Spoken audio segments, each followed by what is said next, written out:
முன்னாள் முதலமைச்சர் ஜெயலலிதாவின் மரணத்தை அடுத்து தமிழக அரசியலில் பல்வேறு மாற்றங்கள் தொடர்ந்து நடந்து வருகின்றன.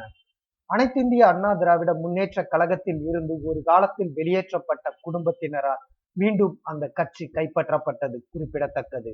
மேலும் சசிகலா நடராஜன் பொதுச் செயலாளர் ஆனதை தொடர்ந்து வருகிற ஜனவரி 12ஆம் தேதி அவரது ஜாதகத்தின்படி நல்ல நாள் என்பதால் அன்று முதல்வர் பதவியும் ஏற்க இருக்கிறார் என்கிறது கார்டன் வட்டாரம். இந்த நிலையில் சசிகலா நடராஜனை கடுமையாக எதிர்த்து வந்தவர்கள் 2 நபர்கள். அதில் ஒருவர் ஜெயலலிதாவின் அண்ணன் மகளான தீபா. ஆரம்ப கட்டத்தில் தீபா அரசியலுக்கு வரப்போவதாக மிக வேகமாக காய் நகர்த்தி வந்தவர் சில காலகட்டங்களில் அவரது வேகத்தை குறைத்தார்.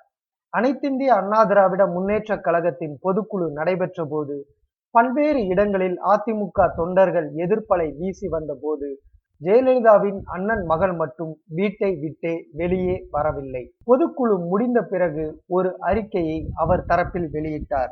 அதில் அவர் குறிப்பிட்டு இருந்ததில் முக்கிய வாசகம் எனது படத்துடன் பேனர் வைக்க வேண்டாம் என்பதுதான். ஜெயலலிதாவின் அண்ணன் வாரிசுகளிடம் மன்னார்குடி தரப்பினர் பேரம் நடத்தி வருவது குறித்து ஏற்கனவே நாம் செய்தியினை வெளியிட்டு இருந்தோம். அவர்களது பேரத்தை பொதுக்குழு நடக்கும் நாளுக்கு முன்னதாகவே முடித்துவிட அவர்கள் விரும்புகிறார்கள் என்பதையும் குறிப்பிட்டிருந்தோம்.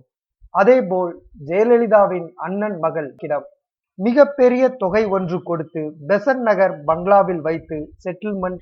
சசிகலா நடராஜனுக்கு ஆதரவாக வாதாடும் ஜூனியர் வக்கீல்களுக்கே பல லட்சம் ரூபாய் கட்டணமாக கொடுக்கப்பட்டுள்ளதா?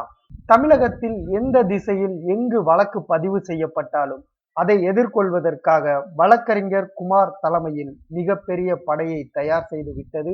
இதனால் முதலமைச்சர் பதவியை கைப்பற்றும் தனது நகர்வுகளில் மிக தீவிரம் காட்டி வருகிறது மன்னார்குடி குடும்பம்.